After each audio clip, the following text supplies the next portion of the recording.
बिस्मिल्लाहिर्रहमानिर्रहीम। स्टूडेंट्स, तो आज की इस वीडियो में हम स्ट्रिंग के फंक्शंस को पढ़ेंगे।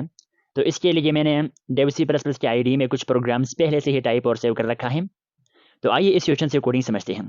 तो इस क्वेश्चन में सबसे पहले मैंने लाइन नंबर 5 पर एक स्ट्रिंग वेरिएबल डिक्लेयर कर लिया है जिसका नाम मैंने नेम रखा है और जिसे हम अरे ऑफ कैरेक्टर भी कहते हैं।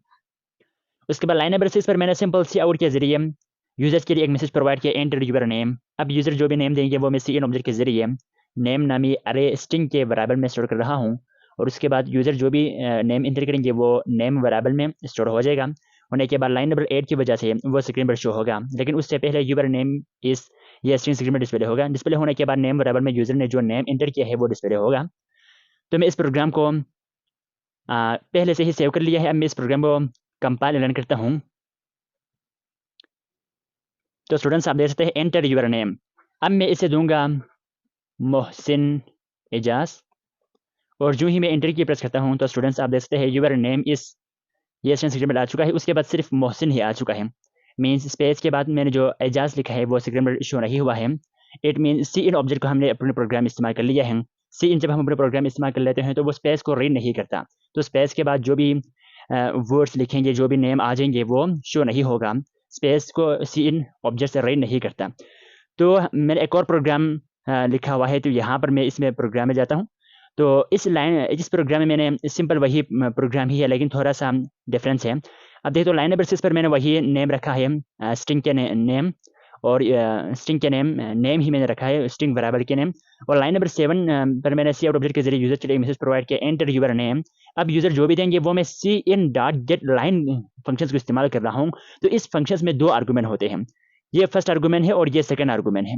अब ये फर्स्ट आर्गूमेंट जो है ना वो स्ट्रिंग के वेरिएबल के नेम होंगे, या हम इसे जो है अरे ऑफ कैरेक्टर भी कहते हैं। और उसके बाद यहाँ पर जो उसकी मैक्सिमम रेंज हमें लिखना है कि कितने कैरेक्टर तक उस स्ट्रिंग वेरिएबल में स्टोर हो सकते हैं। तो यहाँ पर जो कि मैंने लाइन नंबर 6 पर स्ट्रिंग वेरिएबल पहले से डिक्लेयर कर लिया था, नेम उस जिसका नाम नेम था, और यहाँ पर मैंने नेम लिखा है और इसमें मैक्सिमम 20 कैरेक्टर तक आ सकते हैं।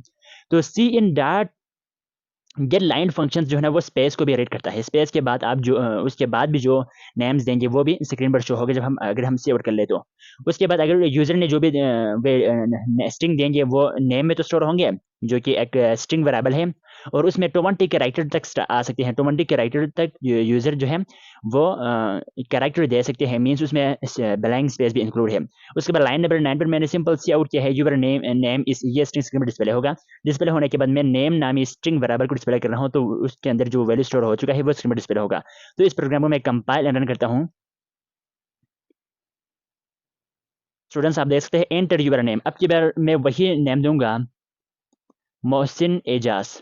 अब जो ही मैं एंटर की प्रेस करता हूं तो स्टूडेंट्स आप देखते हैं यूर नेम इस उसके बाद मोहसिन एजाज, ये फुल नेम आ चुका है, क्योंकि cin dot getline space को भी रीड करता है जबकि सी इन ऑब्जेक्ट जो है वो स्पेस को रीड नहीं करता।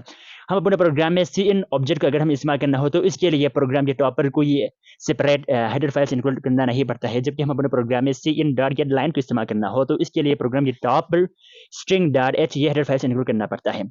अगर हमने स्ट्रिंग के फंक्शंस अगर हमने अपने प्रोग्राम में इस्तेमाल कर ले तो इसके लिए प्रोग्राम के टॉप पर एक हेडर फाइल्स इंक्लूड करना पड़ता है जिसका नाम है स्ट्रिंग डॉट एच। अब एक और प्रोग्राम मैंने टाइप और सेव कर रखा है, तो दूसरा प्रोग्राम ये है। तो इसमें मैंने वही प्रोग्राम लिखा है, तो यहाँ पर नेम है स्ट्रिंग वेरिएबल का नेम और उसे 20 में लिखा है। इट मींस 20 कैरेक्टर तक आ सकते हैं जिनमें ब्लैंक स्पेस वगैरह भी शामिल है। अब लाइन नंबर 7 की वजह से एक प्रॉम्प्ट जनरेट होगा यूजर के लिए, एंटर यूर नेम। अब यूजर जो भी नेम एंटर करेंगे वो मैं सी इन, अब की बार मैं cin dot gate functions को इस्तेमाल कर रहा हूँ। तो सी इन डॉट गेट के फंक्शंस में भी दो आर्गुमेंट्स होते हैं। उसमें से पहला आर्गुमेंट जो है वो स्ट्रिंग वेरिएबल के नेम होंगे।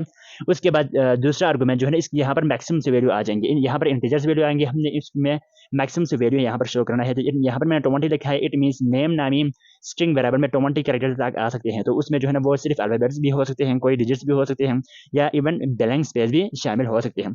अब लाइन नंबर 9 की वजह से यूजर नेम इस ये स्ट्रिंग में डिस्प्ले होगा। डिस्प्ले होने के बाद मैं नेम नामी स्ट्रिंग वेरिएबल को डिस्प्ले कर रहा हूँ, तो उसमें यूजर ने जो नेम्स एंटर किए हैं वो स्क्रीन में डिस्प्ले होगा। तो इसके लिए भी प्रोग्राम के टॉप पे स्ट्रिंग डॉट एच ये हेडर फाइल्स इंक्लूड करना पड़ता है। जब अगर हमने अपने प्रोग्राम में cin dot get function को इस्तेमाल करना हो या cin dot getline function को इस्तेमाल करना हो तो इसके लिए प्रोग्राम के टॉप पर स्ट्रिंग डॉट एच ये हेडर फाइल इंक्लूड करना पड़ता है। तो मैं इस प्रोग्राम को कंपाइल रन करता हूँ। स्टूडेंट्स आप देख सकते हैं एंटर यूर नेम। अब की बार मैं वही नेम दूंगा जो मैंने पहले प्रोग्राम में दिया था। मोहसिन एजाज। और जो ही मैं एंटर की प्रेस करता हूँ तो स्टूडेंट्स आप देख सकते हैं your name is Mohsin Ejaz. Your name is ये तो स्ट्रिंग था जो मैंने डबल कोटेशन मार्क्स में लिखा था, उसके बाद मैंने स्ट्रिंग बराबर को लिखा था जिसमें मोहसिन एजाज ये फुल नेम स्टोर हो चुका है, तो इसमें ब्लैंक स्पेस भी स्टोर हो चुका है। तो स्टूडेंट्स हमने देखा कि हम किस तरह अब हम अपने प्रोग्राम में cin dot gate line और सी इन डॉट गेट फंक्शंस को इस्तेमाल कर सकते हैं। अब आने वाले लेक्चर्स में हम स्ट्रिंग के कुछ और भी फंक्शंस हैं वो प्रोग्राम में पैरेलल इंप्लीमेंटेशंस करके देखेंगे।